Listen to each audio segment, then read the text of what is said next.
முதலமைச்சரின் சுதந்திர தின உரையில் மதுவிலக்கு குறித்த அறிவிப்பு வெளியாகும் என்ற எதிர்பார்ப்பு இருந்ததாகவும், ஆனால் இது பற்றிய அறிவிப்பு இல்லாதது ஏமாற்றம் அளிப்பதாகவும் எதிர்க்கட்சிகள் விமர்சனம் செய்துள்ளன. அதனை இப்போது பார்க்கலாம். சுதந்திரம் என்பது ஆளும் கட்சி ஆள்வது, எதிர்க்கட்சிகள் கோரிக்கையை கொஞ்சமாவது ஏற்பது.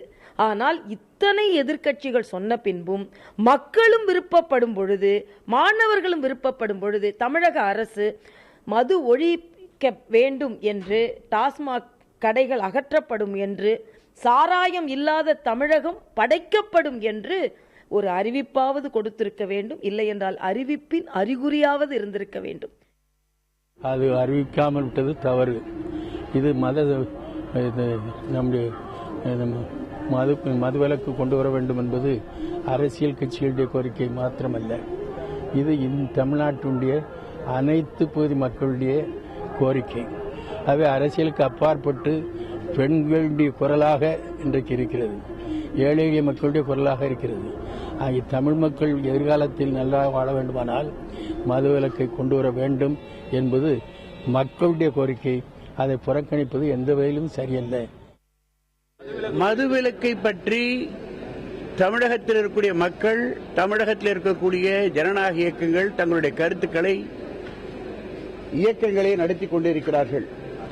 அரசு தன்னுடைய பணியை நிறைவேற்றுகிறதா இல்லையா என்பதை பொறுத்து பார்ப்போம். பிறகு அதற்கேற்ற முடிவுகளை எடுப்போம்.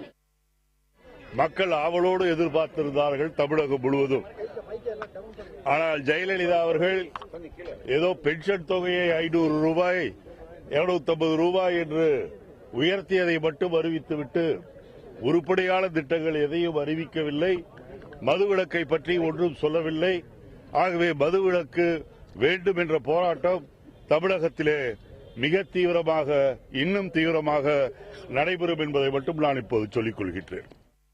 தேர்தல் நேரத்தில் அதை மக்கள் மறந்து விடுவார்கள் என்ற காரணத்திற்காகவே அநேகமாக தேர்தல் நெருங்குகிற நேரத்தில் ஒருவேளை மார்ச் 6ஆம் தேதி மகளிர் தின விழாவில் சொல்லி அதை சூட்டோட சூடாக மக்கள் மனதில் பதிய வைத்து தேர்தல் அதை பயன்படுத்த வேண்டும் என்ற எண்ணத்தில் இவர்கள் இப்போது ஒன்றும் சொல்லவில்லை என்று எண்ணுகிறேன்.